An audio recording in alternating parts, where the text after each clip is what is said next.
Okay, our next clip is going to be from Sky News, Australia. Now, we've seen drag queen story time rolled out, not just in the US, but right here in Australia. But the latest thing is what they're calling family-friendly drag shows. Yes, parents enthusiastically taking their kids along to watch performances that are often suggestive, sexually explicit, and frankly, the sort of content no child should be exposed to. Family-friendly drag shows. Okay. We're going to dive into this one here right now, for sure. Now, keep in mind, this is in Australia. This is in America. So, but I suspect that they've been trying to do this in America. You are such an awesome mom for bringing your kid out to a family-friendly drag show, ladies and gentlemen.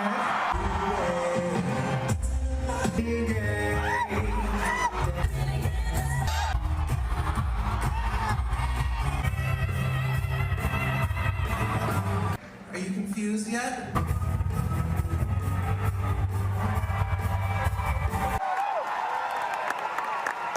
Minty fresh. I'm confused. You see them bumping on each other. One has breasts, and this is and people, there's families there. There's supposed to be family-friendly drag queen show, right? This is crazy. Joining me now is Executive Director of Defend Our Kids and Blaze TV host Sarah Gonzalez. Sarah, you and Taylor Hanson have been attending these all ages or family-friendly drag shows. Is what we saw there typical of the content? Sadly, Rita, yes, it is typical of the content that they are, of course, billing as family-friendly and all ages welcome. I wish that I could tell you that I have been to one of these drag shows that they are marketing towards kids and that it has not been sexual in nature, but that just has not been my experience. This is the new trend now. You have these woke suburban moms taking their children to, in this case, it was a Christmas drag show, but in many cases, it's a drag brunch where they sip mimosas and get tipsy while their children get sexualized in the process. And it's just a really, really devastating thing for American children here. Children handing out dollar bills to drag queens. And this is supposed to be a Christmas show. Christmas. This is really, really, I don't know what you could even say about this. This is really frightening. Frightening. That's what it is. That's the word I'm looking for. Frightening. It's crazy. There are no laws around exposing children to sexually suggestive or explicit content. I mean, you don't see kids at strip clubs. Why are they attending these sort of shows where I've seen clips where they're handing out dollar bills to drag queens who are doing a strip type performance, dancing? Again, are there no laws around this? See, this is the thing that we are trying to prove, Rita, with my organization, Defend Our Kids Texas, is that we are trying to prove the point that there are laws already on the books that should be protecting children from these events. Unfortunately, lawmakers didn't have the foresight to think that they would have to include things like drag queen shows in all of these laws protecting children from being sexualized. So now we're seeing the ramifications of that. But our point in going in and getting this footage and showing people, how is this any different from taking your child to a strip club? As you mentioned, it's not any different. And unfortunately, we are living in a time where the LGBTQ community seems to be exempt from all of these ramifications, from the consequences of sexualizing children. And that is what my organization aims to stop. Well, I want to say thank God for her organization. They're trying to stop this type of stuff because it's just not right, and I'm glad more and more people are waking up to this too, Wildly inappropriate ages drag show. That's crazy, but people are taking their kids there. Parents are doing this, and I think that those parents need to be investigated. Like, why are you taking your kids to this type of thing? Like, I'm going to let the video roll in a minute, and this one guy talks about, do you want to see my titties? And they're talking about having sex with their father's boss in their father's office. And like, this is in front of little tiny kids, like 3-year-olds, 4-year-olds, 5-year-olds. It's really unfortunate that parents are doing this, you know. And you can sit up here and swear and talk about them all day long and all that, you know, but it's just, I don't know. We're living in an upside down world right now. That's for sure.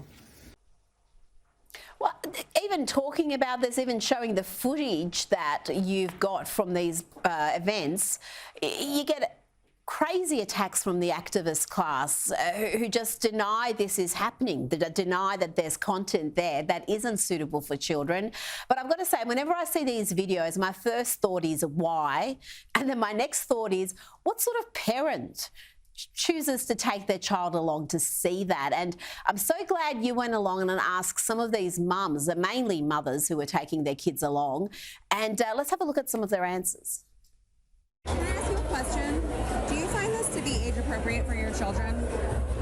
Yeah, I mean, I'm a little more, I'm not as conservative, but I mean, really, it's not any different than, I mean, Disney they have similar things. Like, it's really not that far from it. I had sex with my father's boss in my father's office. Period. Honestly, like, I'm body positive. Minty fresh. Do you find this to be age appropriate for children? Do I find this to be age appropriate? Yeah. For my child, yeah. Hello, you're reaching for my titties. Are you hungry? Do you mind me asking how old she is? She's 12. 12. She knows about sex, and I mean, she doesn't see sex. Yeah. Well, I mean, she kind of sees simulated sex in the show. She goes to school. She sees simulated sex all the time. Sarah, the video goes much longer than that, but that gives you an idea of the mindset of some of these mothers. Are they trying to be cool? Are they trying to be progressive as they see it? What is the motivation for going along to events like this with their children?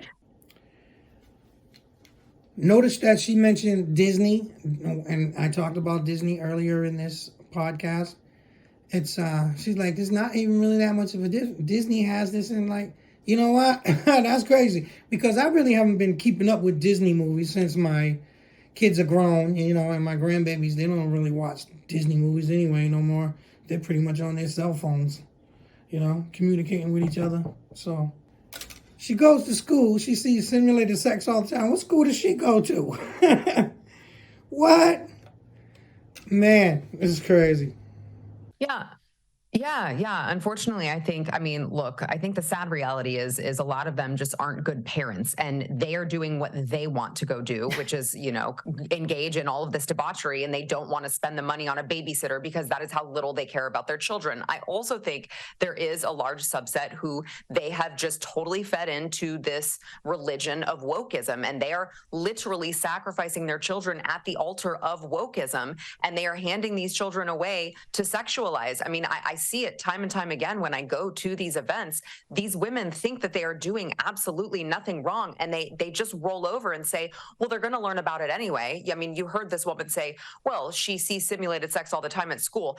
I have some questions, Rita, because Really? I've not seen how the simulated sex is a part of a curriculum. Trust me, I know it's gotten bad in America, but I don't think it's gotten that bad. So I would like to know where her children are going to school, but unfortunately, they just kind of want to pass the buck and say, well, they're going to learn about it anyway, so I might as well not spend money on a babysitter and just take them with me.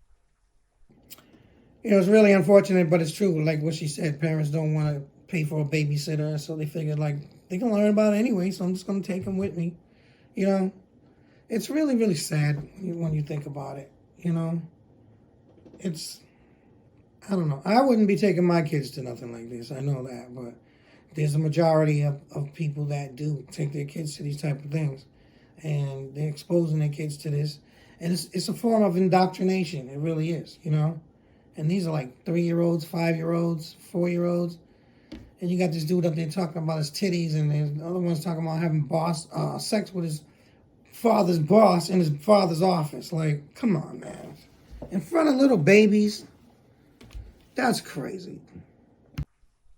Oh, goodness. And that was in Texas. That's another thing. That wasn't Portland or California or New York City. That was in Texas. Mind you, Austin, which is, you know, had a bit of a Californication occur there. But Sarah, good luck to you. Well done on exposing what is happening at these events. And hopefully the lawmakers catch up with these events and enforce the law. Because like you said, the laws are already there. They're just choosing not to enforce them. Sarah Gonzalez, thank you for joining me tonight.